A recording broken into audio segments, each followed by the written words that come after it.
Hey Tim, Paul Martins. Forgot to start filming, but here's a heavy 8-quart pot, an animal cast iron from Lodge, with the bacon, with the bacon fat in it, which I just cooked. Bacon, I have some garlic on there. Not sure I mentioned garlic.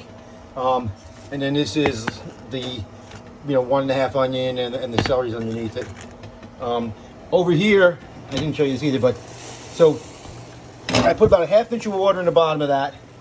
There's 20 clams in there, the top neck, and then I shake it every once in a while, and then as I start opening up, I throw them in here, and then I'll show you that when we get there. Bye. Okay, so now I got the butter in there, the onion, celery, oregano, thyme, and black pepper. We got a couple opening here.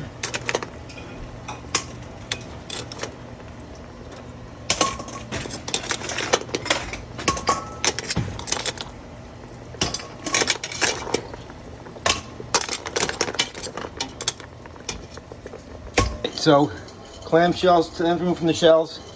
I got the 1.5 of rice in here. Pull them down completely. That one bastard clam that won't open up. I don't know. I'm going to take the clams out of the, now they're nice and cold, out of the ice water, put them in there, just separately. And then I'll pour the rest of that juice on top of the ice so it cools down. All right, I kind of transfer the liquid like 3 times because there's always some crap in the bottom that comes out of the clam. So I don't kind of pour slowly towards the end and don't include maybe the last couple tablespoons, which have the sand or whatever the hell that is on the bottom. You can tell there. You can see that. There we go. Just throw that out. I put the garlic in, and then I put the 2 cups of flour. Kind of mix that with the butter, oil, bacon fat mixture that's there. And then I'll slowly add the clam stock. This is the second pour. Once again, I'm trying to let that sit for a few minutes, and then I'm trying to get the stuff at the bottom. You can see there's still stuff at the bottom for the second kind of pour. All right, so I'm slowly adding this, and then I'm stirring it. Cans of sea clam juice. These are 27 ounces. I believe I said 28 when I talked to you. Anyway, now that I've gotten those, I think there was like 4.5 cups of the fresh clam juice in here. It's thinned enough that I don't have to pour slowly anymore. I can just pour this full speed, and I just fill up to the pot. I mean, I'm gonna have 4. There's bacon that's going in. There's clams that's going in. There's 2 cups of cream going in, and like 4 potatoes, 4 to 5 potatoes or whatever. So I just leave enough room for that. Like, so I always use, of course, the real clam juice first. I think there'll be enough room for both full clams. But it depends how big your pot is, right? Yeah, plenty of room. All right, I may even rinse these out with a little water and put that in there too. So bacon is chopped. I'm going to chop the clams next and put them in the refrigerator. They go in last. Actually, they go in after the heat's turned off. And now all the liquid's in and the flour's in. This looks really thin to me. I actually put less than 2 cups in because I had some leftover roux from something else. So this won't fully thicken until it comes to a boil. But after it comes to boil, if it's still thin, I'm going to add more flour, and I'll show you that. 20 chopped clams. Doesn't look a whole lot. And there you go, into the fridge for service. Okay, I said 4 potatoes, but I used all the baked potatoes last week, and I only had small ones left. So it's going to be about 4 cups of potatoes when they're chopped. Alrighty, so this has come to a boil. I turn it down to a simmer. If you can see, it's thin. It's not thick enough. So I am going to add extra flour to that. Over here, this is the probably a little more than 4 cups. This is a 4-cup Pyrex, about 1/4 inch dice. I'm going to put that in the pool, and then I'll mix up the extra flour. The way to get the extra flour in without lumps is to get a jar, cold water. It's important that it's cold water on the bottom. Cold water goes in first, and I'm just putting, like, I don't know how I'm putting it in there. Just almost to the top, I guess. You have to have room to shake it. All right, I'm gonna shake it now. Cover it and shake it, obviously. Cover and shake. Here it is after shaking. I'm gonna pour it like really slow stream, and I'm gonna stir at the same time so it doesn't cook.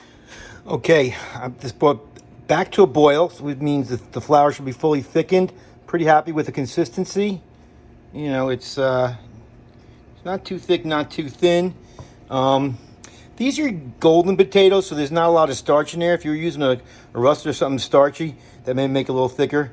Now, we only cook this now until the potatoes are done. These potatoes are so small, it's probably 10 or 15 minutes. At that point, we turn the heat off, and I let it sit out there for the rest of the afternoon until we're ready to eat. Remember, there's nothing that's going to spoil in here in the short term. There's no cream, there's no clams. It's just flour, juice, bacon, which is preserved, and then, you know, the vegetable stuff and the potatoes. Bye. All right. So I don't know if I mentioned this, but these potatoes like to stick to the bottom and the sides of the pot. So make sure every time you're stirring, you're really scraping the bottoms and the sides. Also, you want to stop cooking it right before the potatoes are fork tender, because, you know, I'm going to heat it up again later. Plus, there's a big pot of probably residually cooking. You don't want the potatoes falling apart. That's one of the reasons I like the yellow potatoes, because they hold their shape a little better than the russets. Okay, we're back from the beach, Martin's time, which means a little skin is formed because it's been sitting here cold.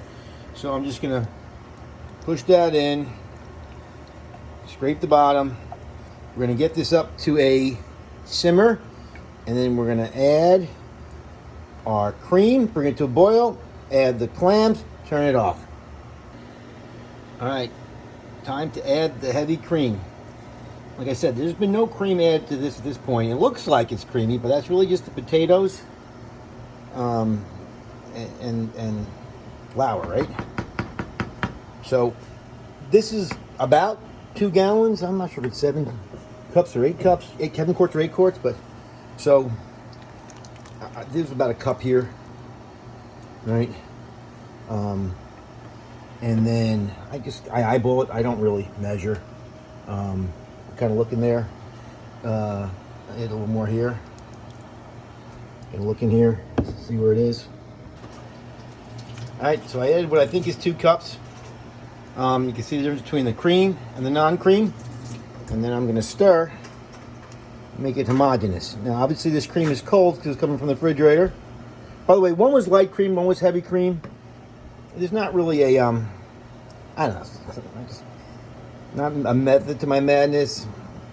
Heavy cream is more calories than light cream. Sometimes I'm feeling like dieting and I put light cream. Don't think it's really dieting. But the point is, I don't know if you can see how this, now it's changing to the color of the creaminess, the milkiness. So when if you should taste it before and after, and you could definitely taste a big difference between adding that 2 cups. And 2 cups sounds like a lot of cream. Remember, this is almost 2 gallons. So you're probably getting a tablespoon or so of cream in your individual serving. So I'm going to finish stirring this. We're going to bring it to a boil. We're going to add the clams, and we're going to turn it off and just let it sit in residual heat. But it's obviously it lost the boil because of the coldness of the cream. And when it comes back to a boil, add the clams, turn it off. Oh, you should probably taste for salt. I never add salt because I think it's plenty of salt. But probably before you added the cream, you should have got a teaspoon out. Taste it for saltiness, and if you want to add salt at that point, that's the time you add it. Okay, so the cream is back to a boil. Ready to add the clams and turn it off. If you want to stay married to the lovely Teresa, you have to make virgin clam chowder, which is we put we put in a separate pot before we add the clams. There's some with clams, some without clams. Okay, now we're ready for the clams. There's the clams out of the fridge. Up to a boil. Off. Clams in there. And then let the residual heat finish it. All right, that's it, Tim and company. Bye. Bye.